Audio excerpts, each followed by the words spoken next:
আসসালামু আলাইকুম সবাইকে। নির্বাচন কমিশনে আমাদের যে আপিল সেটা মঞ্জুর হয়েছে। ঢাকা ৯-এ স্বতন্ত্র প্রার্থী হিসেবে আমি যে মনোনয়নপত্র দিয়েছিলাম আমার প্রার্থিতা বৈধ ঘোষণা করা হয়েছে। গত এক সপ্তাহে আসলে খুব একটা অন্যরকম অভিজ্ঞতার মধ্যে দিয়ে গিয়েছি। দেশে বিদেশে সবাই অনেক শুভকামনা জানিয়েছেন, অনেক দোয়া করেছেন। যখন রাস্তায় মানুষের সাথে কথা বলছিলাম অনেকেই হতাশা প্রকাশ করেছেন, কষ্ট পেয়েছেন, বলছেন দোয়া করছেন। তাদের সকলকে ধন্যবাদ। সকলের জনসমর্থনেই ইনশাল্লাহ আগামী নির্বাচনে আমি প্রার্থী হিসেবে লড়াই করতে পারবো। সেজন্য সবাইকে ধন্যবাদ। এখানে আমার আইনজীবী টিম আছে, তাদেরকে ধন্যবাদ। এবং দেশে বিদেশে যে যেখান থেকে শুভকামনা জানিয়েছেন, দোয়া জানিয়েছেন, সকলকে অনেক ধন্যবাদ।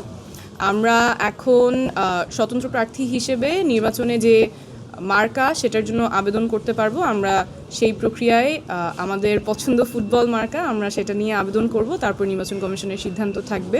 নির্বাচন কমিশনকেও ধন্যবাদ, ওনারা আমাদের যুক্তিগুলো শুনেছেন। সর্বোপরি আমরা বলছিলাম যে আমাদের দৃঢ় বিশ্বাস আপনাদের জনসমর্থন নিয়েই আগামী নির্বাচনে লড়াই করতে পারবো। ইনশাল্লাহ সবার সাথে দেখা হবে।